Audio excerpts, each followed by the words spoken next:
2014 में जो हमने संकल्प किया था 19 तक हमने उसको पूरा किया। जो 19 में हमने संकल्प किया था उसे 24 तक पूरा किया। हमारी उसी कार्य पद्धति और उसके परिणाम के आधार पर अब शब्द इस्तेमाल हुआ मोदी जी की गारंटी कर रहे हो कि भाजपा जैसी संगठित शक्ति को, आदरणीय नरेंद्र मोदी जैसे करिश्माई नेतृत्व की पार्टी को नुकसान पहुंचाता है। कृपया मेरे इस वर्जन को वो भी सुन लें और जनता भी सुन ले। पहले प्रधानमंत्री आदरणीय नरेंद्र मोदी जी जो बाबा बिरसा मुंडा की धरती पर गए और उनकी वहां की रज को उन्होंने माथे पर लगाने का काम किया। लेकिन मैंने कहा कि छत्तीसगढ़ में आदिवासियों ने हमको आशीर्वाद प्रदान किया है। नमस्कार, आप देख रहे हैं टीवी 45 और मैं हूं राकेश कुमार। जिस तरीके से लोकसभा के चुनाव है और हर बार हम चाहते हैं कि एक बड़े शख्स के साथ बातचीत की जाए, खास मुलाकात में हम चाहेंगे कि तमाम मुद्दों पे भी बातचीत हो और जिस तरीके से एक माहौल चला हुआ है लोकसभा चुनाव को लेकर के, उस पे किस तरीके से रणनीति होगी, किस तरीके से तैयारी होगी राष्ट्रीय स्तर पर भी और राज्य के स्तर पर भी हम झारखंड की चर्चा करेंगे। हमारे साथ लक्ष्मीकांत वाजपेयी जी होंगे, प्रदेश बीजेपी के प्रभारी हैं, उनका स्वागत करते हैं। वाजपेयी जी, सबसे पहले तो आपका हमारे चैनल पर बहुत बहुत स्वागत है। क्या लगता है, लोकसभा का चुनाव हुआ, कहीं न कहीं अब संकल्प पत्र जारी कर दिया है, आपने एजेंडा जारी हो गया है, लोगों के बीच जाने की तैयारी चल रही है। पूरी बात की जाए तो अब की बार 400 पार, सीधे सीधे इस बात को लेकर चर्चा चल रही है।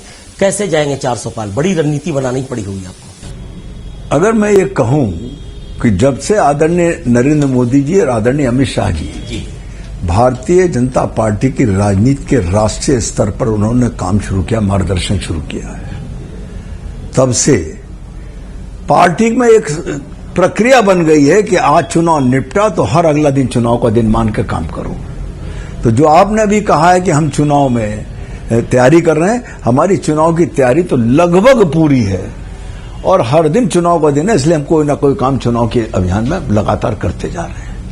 ये जो संकल्प खास करके आपने लिया है पूरी एक बड़ी संकल्प पत्र के माध्यम से कि मोदी की गारंटी, पिछले 10 सालों में जब हम बातचीत करते हैं तो कहीं ना कहीं कई मुद्दों पे बातचीत होती है। 10 साल में जो कार्यकाल रहा है, खास करके प्रधानमंत्री नरेंद्र मोदी का विजन था, उसको गारंटी के रूप में लोग ले रहे हैं और इस बार आप कह रहे हैं कि मोदी की गारंटी है। मतलब जो काम आप करते हैं उसकी गारंटी तो है ही, लेकिन जो कहते हैं उसकी भी गारंटी पूरी होगी। क्या सचमुच ऐसा संभव है?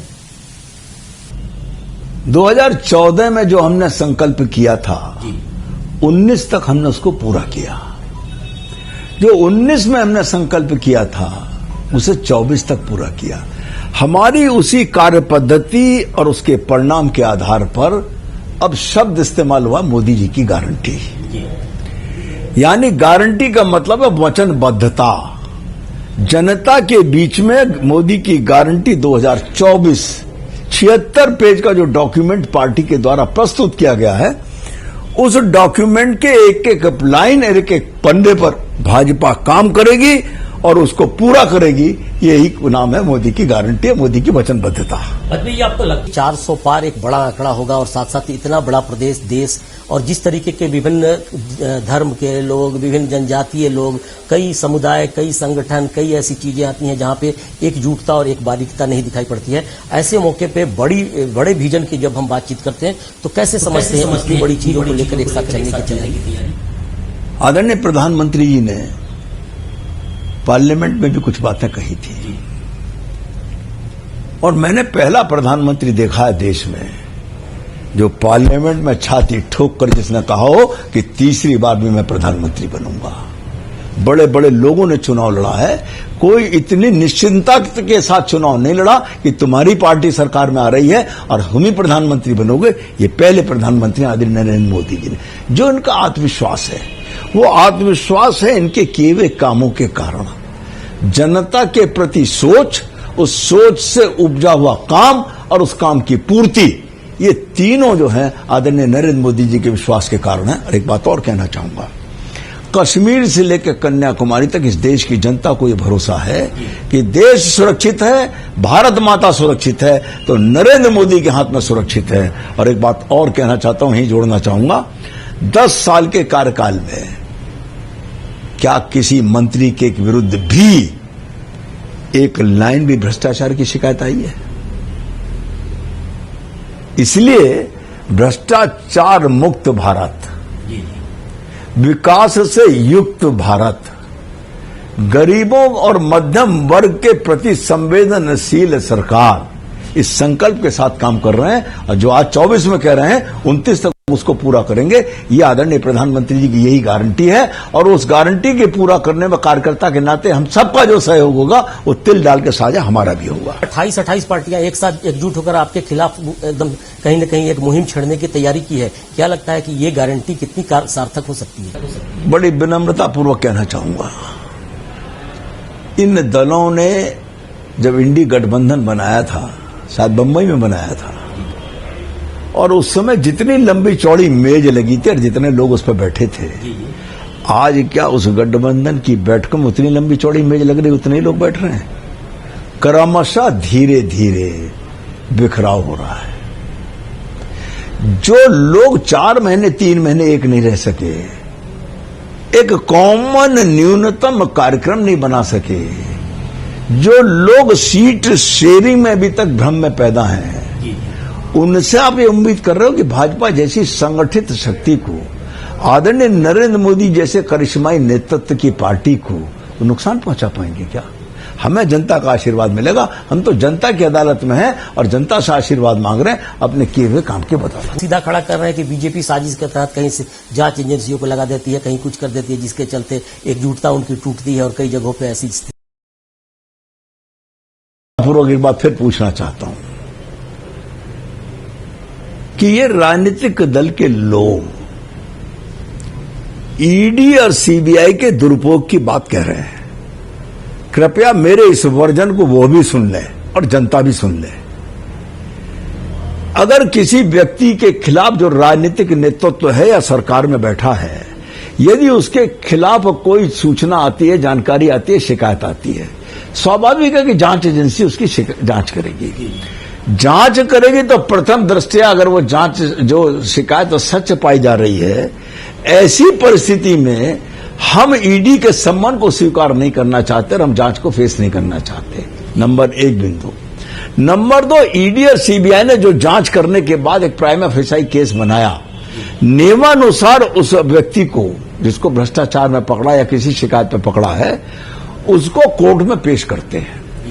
कोर्ट में पेश करने के बाद यदि ईडी और सीबीआई का कोई दुरुपयोग हुआ होता, ईडी सीबीआई के तथ्यों में दम नहीं होता, प्रथम दृष्टया वो केस साबित नहीं होता, तो कोर्ट वहां से खड़े खड़े उसको बेल देकर और उसको घर भेजने का काम करता। क्या एक उदाहरण है हिंदुस्तान में जिसको कोर्ट ने खड़े खड़े जेल घर भेज दिया हो? ईडी ने अगर रिमांड मांगा, 12 दिन की अवधि, 14 दिन की अवधि रिमांड की होती है तो रिमांड मिला, या रिमांड के बाद ईडी ने कहा कि अभी और जांच की आवश्यकता, जुडिशियल कस्टडी में न भेज दीजिए, जुडिशियल कस्टडी में भेजा, खड़े खड़े बेल देकर घर नहीं भेजा। यही बात साबित करती है कि हमारी तरफ से किसी जांच एजेंसी पे कोई दबाव नहीं है। गलती की है तो जांच में पकड़े भी जाओगे और उसकी सजा भी पाओगे। वाजपेयी जी, चुनाव का वक्त है, जिस तरीके से हम बार बार चर्चा कर रहे हैं कि आखिर लोकसभा का चुनाव, इस बार के चुनाव को कहीं न कहीं अंतर्राष्ट्रीय स्तर पर भी नजर रखी जा रही है। और जिन मुद्दों की हम बातचीत करेंगे, क्योंकि भारत को कहीं न कहीं आज विश्व गुरु के रूप में लोग देख रहे हैं, वर्ल्ड लेवल पे चर्चा होने लगी है, चाहे इकोनॉमी की चर्चा हो, चाहे देश की मजबूती की चर्चा हो, या भारतीय मुश्किल उद्योगों की बात की जाए, जहां पे कई चीजें नए सिरे से निर्माण होने लगी हैं। इन सारी चीजों को जहां अंतर्राष्ट्रीय निगाहें आप पे बनी हुई हैं, किस तरह से आप अभी चलना चाह रहे होंगे राष्ट्रीय स्तर पर भी और अंतर्राष्ट्रीय स्तर पर भी? पहली बात तो मैं आपसे विनम्रता पूर्वक निवेदन करूंगा, अब विश्व गुरु शब्द को भूलने का काम करिए, विश्व बंधुत्व शब्द को अब आप प्रयोग करिए। ठीक है। G20 में से निकला है विश्व बंधुत्व।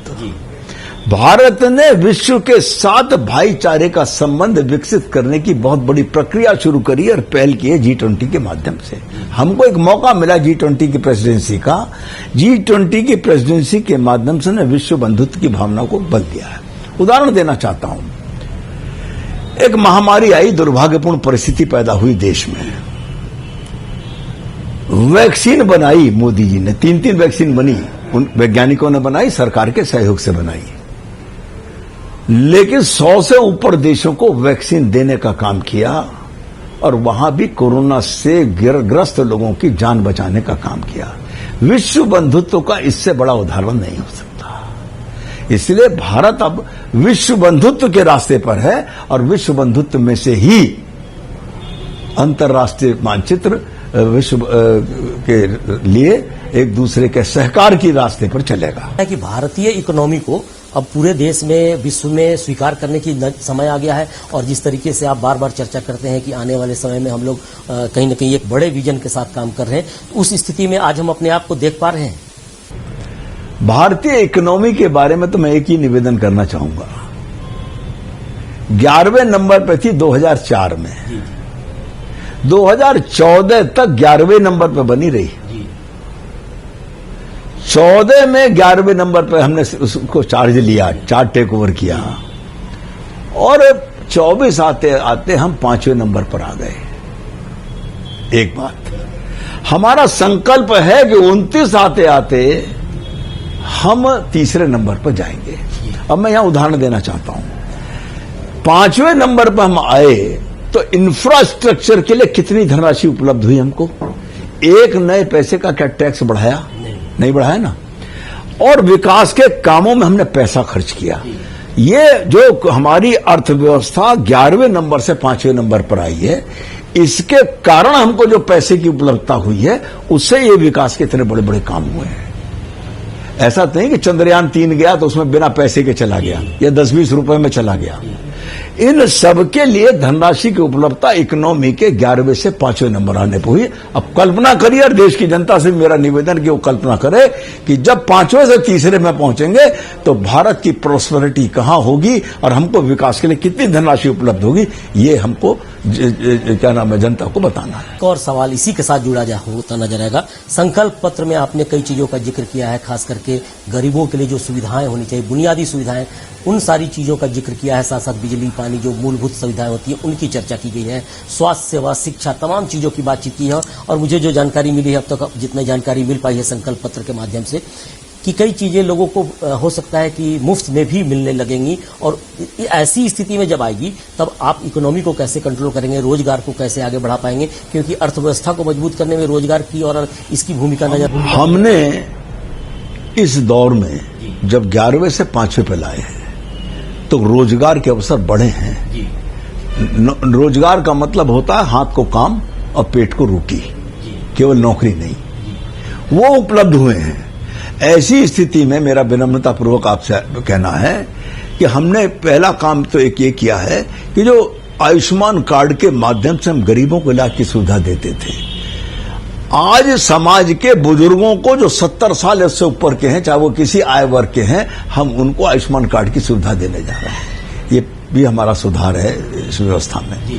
कुल मिलाकर मेरा ये कहना है, निवेश से रोजगार, जो लाखों हजारों करोड़ रुपए का निवेश आता है, उस निवेश से रोजगार सृजन हो, ये सरकार की धारणा है। और रोजगार सृजन से खाली हाथ को काम मिलेगा, भूखे पेट को रोटी मिलेगी, ये भाजपा का निर्णय है। बूथ संरचनाओं को लेकर बड़ी चर्चा आपकी तरफ से की गई है, पार्टी की तरफ से भी की गई है कि राष्ट्रीय अंतर्राष्ट्रीय स्तर पर जिस तरीके का माहौल है उसमें अब इकोनॉमी को दुरुस्त किया जा सकता है आधारभूत संरचनाओं के माध्यम से। आधारभूत संरचना की अगर बात करें तो शिक्षा के क्षेत्र में विश्वविद्यालय खड़े किए गए हैं। पहले एक विश्वविद्यालय के अंतर्गत 8-8, 10-10, 20-20 जिले हुआ करते थे, अब आज 3 जिलों का, 4 जिलों का विश्वविद्यालय बन गया है। व्यक्ति को आने जाने में असुविधा है। मेडिकल कॉलेज लगभग हर कमिश्नरी हेडक्वार्टर पर से उतरकर हर जिले में जाने की स्थिति बन गई है। एम्स कितने बने हैं आप भी जानते हैं।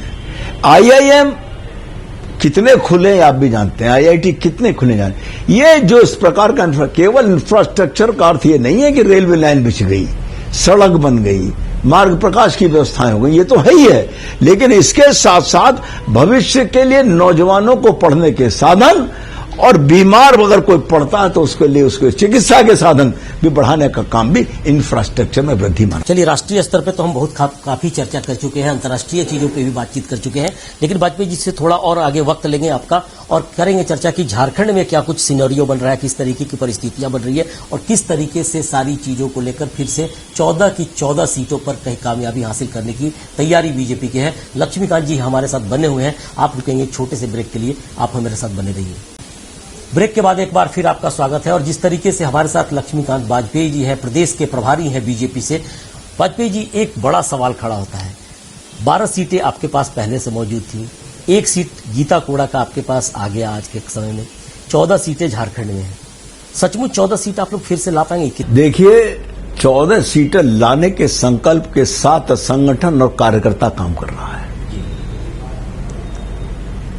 आदरणीय मोदी जी एक बात कहते हैं कि सपने बड़े देखो, और बड़े सपने देखने के बाद उनके पूरा करने का संकल्प करो, और फिर उस किए हुए संकल्प को सिद्धि तक पहुंचाने के लिए काम करो। यही हमारी 14 सीट के जीतने का दावे का आधार है।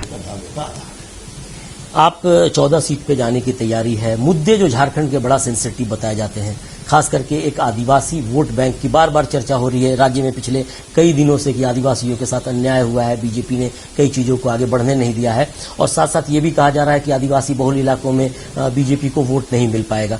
कैसे जाएंगे, क्योंकि अभी कई तरह के माहौल। मैं आपको एक स्मरण दिलाना चाहता हूं, अभी राज्यों की विधानसभाओं के चुनाव हुए, सारा देश का मीडिया कह रहा था कि छत्तीसगढ़ में भाजपा नहीं आएगी। कह रहा था, नहीं कह रहा था? छत्तीसगढ़ में भाजपा की सरकार बन गई और सारी आदिवासी सीटें भारतीय जनता पार्टी को मिल गई। आदिवासी मुख्यमंत्री बन गया वहां पर। तो ये भारतीय जनता पार्टी का आदिवासियों के प्रति प्रेम, आदिवासियों के प्रति समर्पण का परिचय है या किसी और चीज का परिचय है? नंबर 1। नंबर 2 पूछना चाहता हूं, देश का पहला प्रधानमंत्री आदरणीय नरेंद्र मोदी जी, जो बाबा बिरसा मुंडा की धरती पर गए और उनकी वहां की रज को उन्होंने माथे पर लगाने का काम किया। आज तक कोई प्रधानमंत्री आया क्या? ये इंडी गठबंधन के इतने प्रधानमंत्री में कोई आया क्या? और वहां से उन्होंने 50,000 करोड़ रुपए की योजनाओं को प्रारंभ किया, जो अधिकांशतः आदिवासी क्षेत्रों की है। ठीक। अब इसके बाद वहीं से उन्होंने बाबा बिरसा मुंडा, भगवान बिरसा मुंडा के जन्म दिवस को जनजातीय गौरव दिवस के रूप में घोषित किया। सारे देश ने उसको स्वीकार किया या नहीं किया? भाजपा के आग्रह पे, भाजपा नरेंद्र मोदी जी के आग्रह पे तो स्वीकार किया। अब इसके बाद आप आगे आइए। अब भारतीय जनता पार्टी ने अपने लोक कल्याण संकल्प पत्र में कहा है कि बाबा बिरसा मुंडा, भगवान बिरसा मुंडा का जो जन्म जयंती का 125वां वर्ष आ रहा है, इसको जनजातीय गौरव वर्ष के रूप में मनाएंगे हम, और सरकार भी मनाएगी और जनता भी मनाएगी, और कश्मीर से लेकर कन्याकुमारी तक जहां आदिवासी नहीं भी रहते हैं वहां की जनता भी मनाएगी, कार्यकर्ता मनाएंगे। इसलिए मनाएंगे कि भगवान बाबा बिरसा मुंडा ने केवल आदिवासियों के लिए नहीं काम किया, पूरे समाज के लिए काम किया, और हम उनके प्रति नतमस्तक हैं। वाजपेयी जी, लगता नहीं है कि आदिवासी अभी भी इंतजार कर रहे हैं क्या गौरव दिवस के माध्यम से उन तक उन चीजों को पहुंचाया जा सके? देखिए, मैंने अभी कहा था एक संकल्प करना और संकल्प की सिद्धि का प्रयास करना। अलादीन के चिराग की तरह से एक रात में कोई चीज बदली नहीं जा सकती। मैं जब झारखंड का प्रभारी बना था, मैं स्वयं पूरा झारखंड का इतिहास नेट से निकाल के, झारखंड के क्रांतिकारियों का इतिहास निकालकर, पढ़कर, नोट्स बनाकर तब झारखंड की धरती पर उतरा था। नंबर 1, पार्लियामेंट में लगी हुई भगवान बिरसा मुंडा की मूर्ति पर पुष्पार्चन करके और उनके चरणों में सिर झुकाकर, उस स्टैचू के नीचे माथा टेक कर तब मैं आया था, और मैंने एक प्रार्थना की थी कि बाबा, जिस धरती पर मुझे पार्टी मेरी भेज रही है उसमें मेरी पार्टी को यश मिले, ऐसी मेरी आपसे कृपा करने की प्रार्थना है। एक सवाल इसी से जुड़ा हुआ, क्योंकि कई मुद्दे ऐसे आते हैं, खास करके हम जब झारखंड की चर्चा करते हैं, आप लगातार झारखंड को कहीं न कहीं परखने की कोशिश की है, यहाँ आकर लोगों के बीच जाकर बातचीत की है। कई ऐसे गंभीर मुद्दे हैं जिसको लेकर झारखंड का गठन किया गया था, और कहीं न कहीं राष्ट्रीय स्तर पर जब प्रधानमंत्री की बात आती है, केंद्र सरकार की बात आती है, तो इन मुद्दों की चर्चा वहां तक जाती है कि झारखंड में कई ऐसी चीजें हैं, 5वीं अनुसूची की जो चीजें हैं, उसका लाभ लोगों तक नहीं मिल पा रहा है, क्योंकि केंद्र सरकार तो चाहती है कि शायद वहां की विकास की योजनाएं 5वीं अनुसूची में निर्धारित मापदंडों को पूरा करते किया जाए। किस तरीके से आप ये गारंटी मानिए कि झारखंड के विकास के लिए जो जो काम केंद्र सरकार के द्वारा होने होंगे वो होंगे, और हो सकता है कि पहले 100 दिन के कामों में, एजेंडे में वो हो, मैं भी जानता नहीं। लेकिन मैंने कहा कि छत्तीसगढ़ में आदिवासियों ने हमको आशीर्वाद प्रदान किया है। तो झारखंड का आदिवासी समाज हमें आशीर्वाद नहीं देगा, इसका प्रश्न कहां से पैदा हो रहा है। और एक बात और मैं आगे बढ़ना चाहता हूं, पहली कैबिनेट मतलब पहली सरकार है जिसने अपनी लास्ट आउटगोइंग कैबिनेट को 8 घंटे चलाया और 8 घंटे चला करके लोग अपने आगे के रोड मैप को तैयार किया और रोड मैप को तैयार करने के बाद अधिकारियों को निर्देशित किया कि जब तक हम चुनाव लड़ेंगे तब तक आप इसमें क्या क्या काम करना, कैसे इसकी कार्य प्रक्रिया होगी, इसको निर्धारित कर लीजिए और शपथ लेने के अगले दिन झमाझम 100 दिन के काम शुरू होंगे, ये प्रधानमंत्री जी का कहना है। लेकिन राज्य सरकार की तरफ से झारखंड की चर्चा कर रहा हूं मैं, झारखंड में राज्य सरकार की तरफ से लगातार केंद्र पे सवाल खड़े किए जाते रहे हैं और कहीं न कहीं जो फेडरल सिस्टम की जब हम बातचीत करते हैं वैसी स्थिति में राज्य सरकार का सहयोग नहीं मिल पाया। उनका कहना था कि केंद्र सरकार। मैं बड़ी विनम्रतापूर्वक कहना चाहता हूं,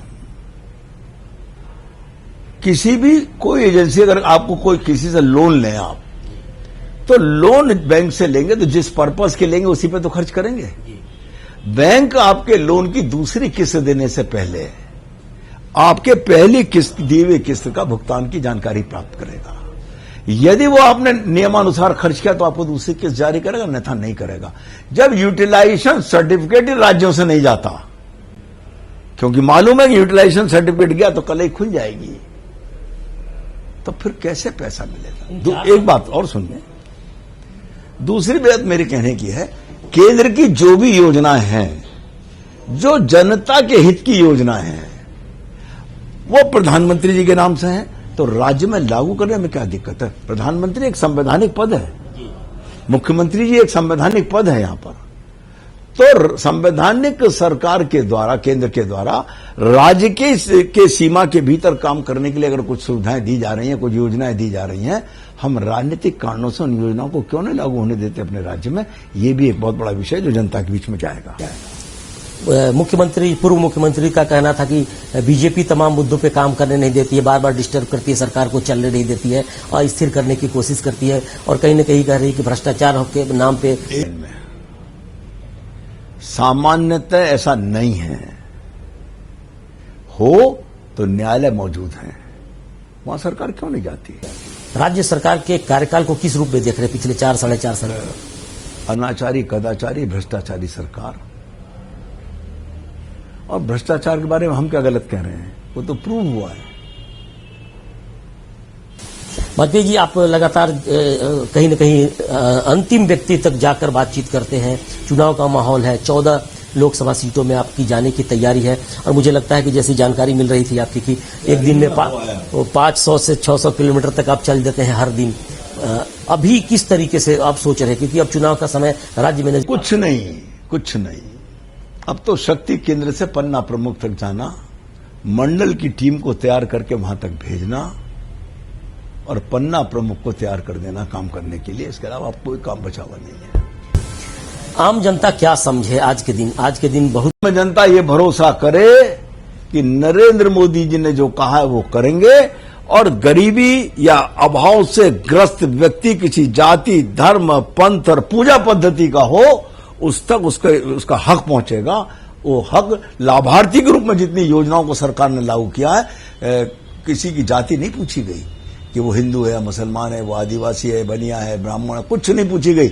अगर वो हकदार है तो उसका जाति, धर्म, पंथ और पूजा पद्धति का भेदभाव किए बिना उसको उसका लाभ मिला है। चलिए वाजपेयी जी, आपका बहुत बहुत शुक्रिया हमारे साथ बातचीत करने के लिए। और जिस तरीके से लोकसभा के चुनाव हैं और ऐसे मौके पे जब हम बातचीत करते हैं कि राज्य के बारे में राष्ट्रीय स्तर पर, अंतर्राष्ट्रीय स्तर पर भी चीजें देखी जा रही हैं और साथ साथ विश्व स्तर पर भी तमाम चीजों की मॉनिटरिंग भी हो रही है कि आखिर भारत किस दिशा में बढ़ रहा है और किस तरीके से प्रधानमंत्री नरेंद्र मोदी इसको लेकर आगे बढ़ रहे हैं। लेकिन कहीं न कहीं हम जानना चाहेंगे कि लोकसभा के चुनाव है, अंतिम व्यक्ति क्या सोचता है, किस तरीके से जानना चाहता है कि उनको किस तरीके की सुविधाएं मिल सके, इस बारे में जरूर सोच समझकर वो अपने वोट बैंक का इस्तेमाल करेगा और हो सकता है कि आने वाले समय में कहीं न कहीं एक बेहतर समाज और बेहतर राज्य के साथ देश का निर्माण करने में अपनी भूमिका निभा सकेगा। आज के इस पेशकश में बस इतना ही, मुझे दीजिए इजाजत, नमस्कार। 2014 में जो हमने संकल्प किया था, 19 तक हमने उसको पूरा किया। जो 19 में हमने संकल्प किया था, उसे 24 तक पूरा किया। हमारी उसी कार्य पद्धति और उसके परिणाम के आधार पर अब शब्द इस्तेमाल हुआ मोदी जी की गारंटी कर रहे हो कि भाजपा जैसी संगठित शक्ति को, आदरणीय नरेंद्र मोदी जैसे करिश्माई नेतृत्व की पार्टी को नुकसान पहुंचाता है। कृपया मेरे इस वर्जन को वो भी सुन लें और जनता भी सुन ले। पहला प्रधानमंत्री आदरणीय नरेंद्र मोदी जी जो बाबा बिरसा मुंडा की धरती पर गए और उनकी वहां की रज को उन्होंने माथे पर लगाने का काम किया। लेकिन मैंने कहा कि छत्तीसगढ़ में आदिवासियों ने हमको आशीर्वाद प्रदान किया है।